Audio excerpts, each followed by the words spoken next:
Hi, and thank you for watching. In this video, I would like to talk about the topic of abortion. And I would like to discuss both pro-life and choice responses here.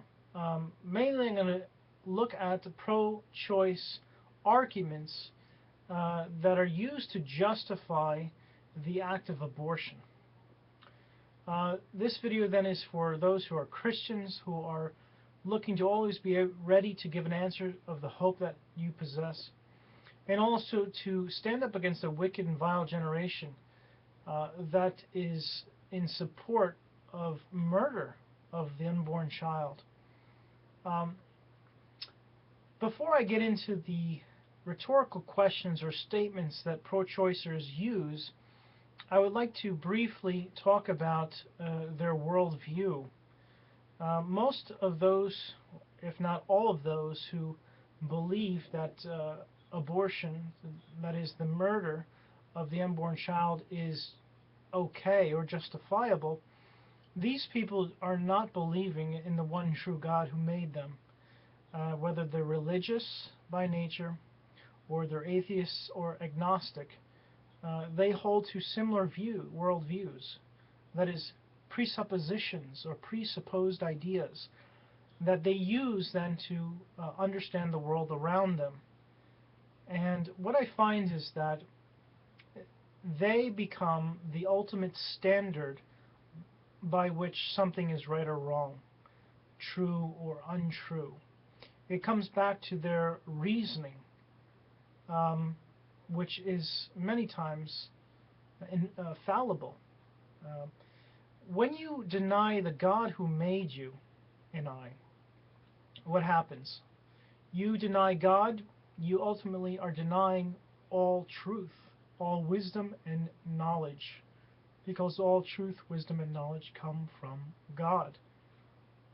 And so to deny God, to suppress the truth that you possess within yourself, to suppress this knowledge of God, you actually cause yourself to have impure or erroneous thinking many times, such as morality. Where does morality come from? Or murder. Is murder right or wrong? At this point, I'm not talking about abortion specifically, but is murder right or wrong? I'm not talking about self-defense. I'm talking about absolute and ultimately murder of someone. Is it right or wrong?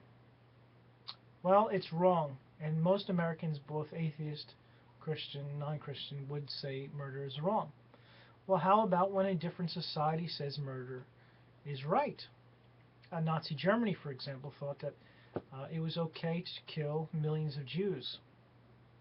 We could say that's wrong, but we could only say it's wrong for us if there is no God. What about all those tribes in Africa, in the African continent, that murder other tribes simply because they don't like them or whatever the reason, but they feel justified in murdering or wiping out whole tribes? Why is it okay for them? And is it true for them that murder is okay? See, without God in the picture, there is no absolute truth. There's nothing that justifies it. There's no absolute understanding of what's right or wrong. It's whatever you feel. And that's part of the problem with abortion. People who deny God are led to believe foolish, ungodly, wicked things. It's whatever they feel, whatever they believe, that is true. And then they sometimes force those beliefs on others, just like they're doing in America, and legalizing abortion. And now with Obamacare, hospitals, Catholic hospitals or Christian hospitals, are now forced to provide birth control when it's against their beliefs. With abortion, abortion is the murder of an unborn child. And some of the arguments that are used by pro-choicers are erroneous, filled with error, illogical at times. or are self-contradicting. Those who make such foolish statements don't even believe those things to their full extent, but only limit them to abortion. Let me give you some examples. Some people say the baby won't feel it. That is, the baby won't feel the knives and the section and the ripping apart of its body. And so they feel justified in the murder of a child just because they won't feel it. And this is so foolish. Really? You really believe that? How about an 8-year-old child who is a paraplegic? What about a grandma who's 102, skin and bones, and is in a wheelchair and can't feel much of her body anymore? She's breaking down. Are we justified in the murder of Granny or an 8-year-old paraplegic just because they can't feel it? Does that determine what's right or wrong? Feeling? If they could feel it or not? It's absurd. You wouldn't take it and apply this type of statement anywhere else in life. Another question is, a woman can do whatever she wants with her own body. Feminist movement love to say this, love to cheer about this at their gatherings to their audience, but this is just utter nonsense. A woman and a man cannot do whatever they want with their own body. They just can't. It's illegal for them to commit suicide. It's illegal for them to take illegal drugs. They can't just cut their leg off. I mean, they would be put in an insane asylum. You can't do whatever you want. It's just simply not a true statement. Another question, or rhetorical question, is that the child is not fully developed. And so this is more justification for abortion. The child's not fully developed, so, well, you know, I should be able to get rid of my child. Well, is that really true? A 4-year-old child is not fully developed. A 6-year-old child, a 10-year-old child. I mean, where do you go? What age is appropriate? It's this foolish thinking because you don't take, you wouldn't apply this anywhere else. It just exposes the inconsistency of the pro-choice people and the foolish things that they claim here. A couple other sentences I wrote down is, I can't afford a child, so I want an abortion. I heard all these from pro-choicers. A child will cramp my lifestyle, so I got to get an abortion. I'm in school and have goals in life, and if I have a child now, they might slow me down or cause me not even to be able to reach my goals. This is the trinity of stupidity. It's me, myself, and I. It's really exposing the individual's extreme selfishness, that now that they had sex outside of marriage and are pregnant, that this other person now coming into their lives will cramp their lifestyle, will hinder their life in some fashion, that they want to then eliminate them. I mean, this is for personal gain we're talking about. I can't afford a child. This is going to affect your pocketbook. You might have to get a second job. The husband might have to get a second job, a third job. You might have to cut back on those new cars. You might have to rent or get a smaller home. You might have to live with your parents a little longer, or those who are generous to you, to take you underneath their roof. I mean, there's sacrifices you're going to have to make. But these questions expose the self-centeredness and selfishness of the people. Another question was, my parents would be angry with me if they knew I was pregnant. And this shows such foolishness, because the person who says such a thing is really not concerned about their parents being angry with them. They're just, their concern is that they're caught and that their parents are angry with them. Not that their parents were angry with them, that they're just guilty now. They're busted. There's no hiding it. They weren't concerned about their parents being angry when they were having sex outside of marriage. But now they're caught. They're red-handed, and they want to get rid of the guilt and the baby, because just to get out of their parents being angry, them being exposed for having sex outside of marriage.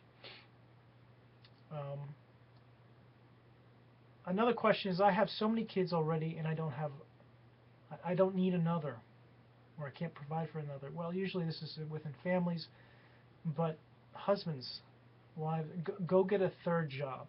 Do whatever you have to do to provide for your children.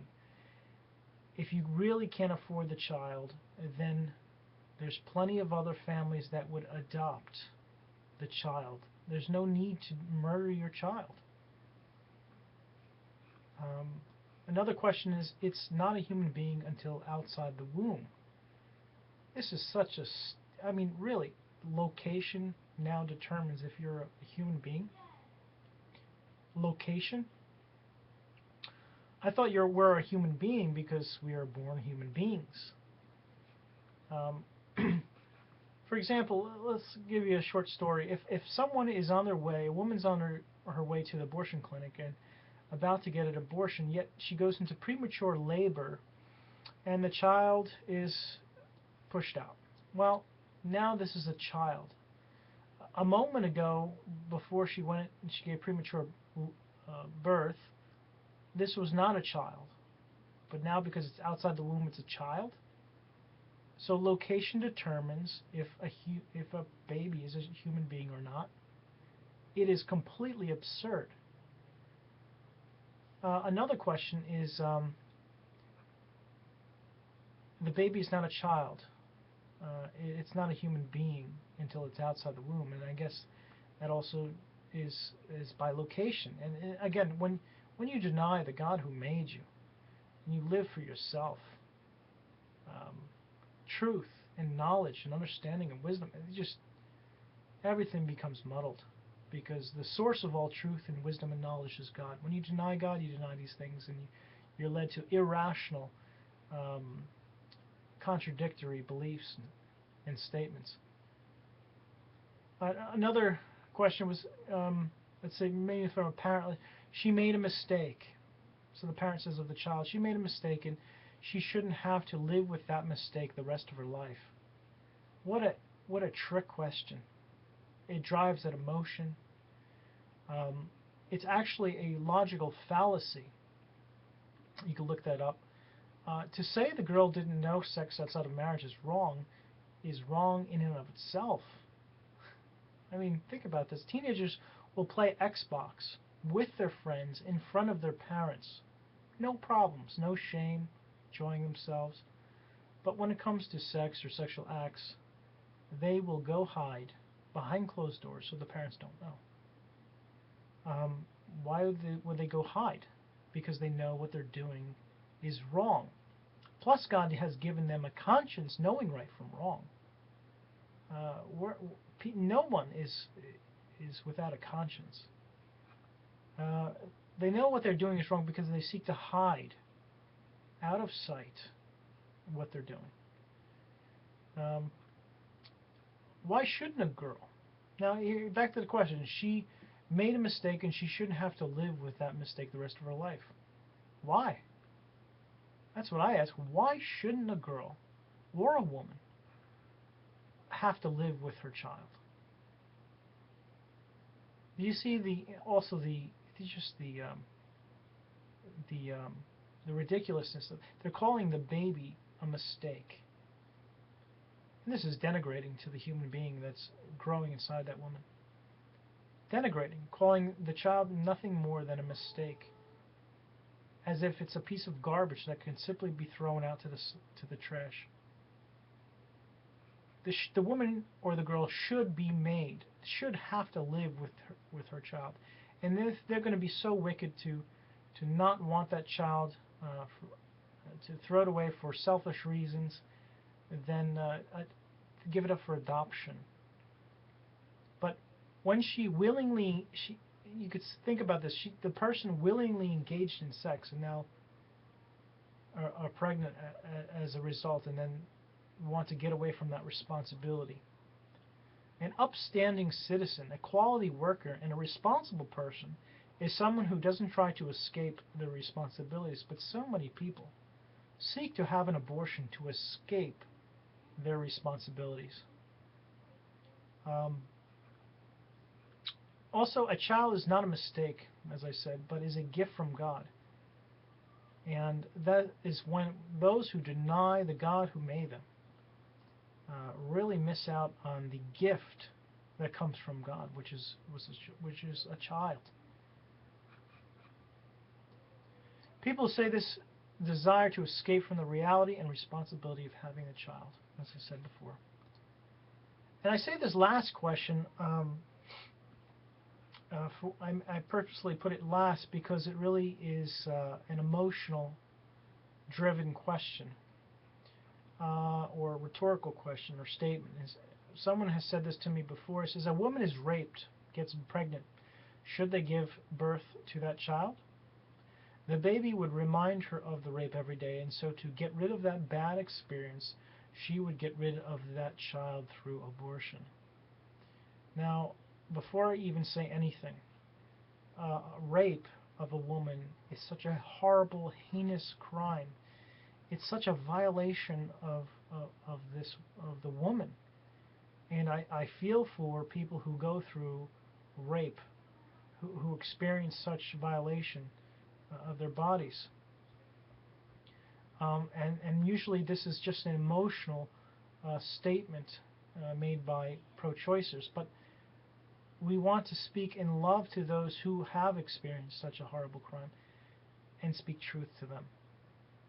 Because if we simply merely cave into the emotional aspect of it, they're going to not only be experiencing or remembering that horrible act, but they're going to be experiencing real guilt in their own conscience when they murder their child, if they go through with abortion. A woman gets raped is a horrible thing, but the criminal, that is the father, the man who rapes that woman, should be brought to justice. Now, more than likely, he will get jail time. They do not execute the criminal perpetrator.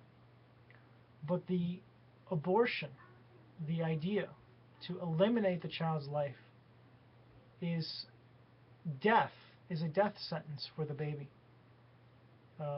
that didn't do anything wrong, didn't do anything to deserve it. They're getting justice, a penalty of death. Yet even the criminal won't get that. The baby is also the child of the mother. And the thinking should be changed here. The woman should know that this child is a gift from God, even despite the horrendous experience she went through, the violation. It is a gift from God, and she shouldn't look at it as a curse or a mistake or something that she does not want. It is her child, and only her child will know and experience the love that she has, that she's able to give it. I think it's really the changing of the thinking. Now, to say that this child will bring to remembrance always of what took place, that may be true, but you don't murder a child just because it will bring hard thoughts. It is even if you did get rid of the child through abortion or through adoption, the woman still would not be able to get rid of the experience and the thoughts she went through when she was violated, but will simply add to her own guilt in doing the wrong thing through abortion and murdering the child. So all the way around, it's really not a good situation. But the best situation is that you honor God and love your child if you're become pregnant through such a horrible experience. God would help you through it. Also, finally, I would like to just say a few things about these questions or arguments and statements that are made by the pro-choicers. And I would like to say that it exposes the state of the heart of the pro-choice people. It exposes extreme selfishness. It shows that they are self-deceived. They come up with these deceptive, wrong ideas and believe them, and to also justify their stance that abortion is okay. It also exposes their murderous hearts, their laziness, like the girl who says, well, you'll cramp my lifestyle if I have a baby, or I don't want the responsibility. They're lazy, they're irresponsible, and they're extremely self-centered. And even for the child or the spouse who has committed adultery, either one becomes pregnant if they want to seek an abortion. Why? Because they want to cover up their sex outside of marriage from their parents, or they want to cover up from their spouse they were cheating. This doesn't apply to all people. I mean, there's different stories and different examples, but these are mainly the ones I've always heard, and they're really empty questions or statements. They're actually not even true. They're so contradictory. The people are inconsistent who use these. They wouldn't use them anywhere else but in abortion. And it exposes the lie. They need to repent. They need to come to faith in Jesus Christ and turn from this wicked ways. I mean, the wicked ways here. Abortion is the murder of a child in the womb. And God hates murder.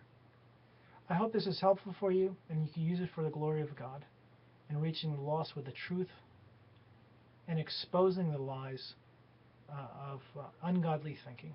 God bless you.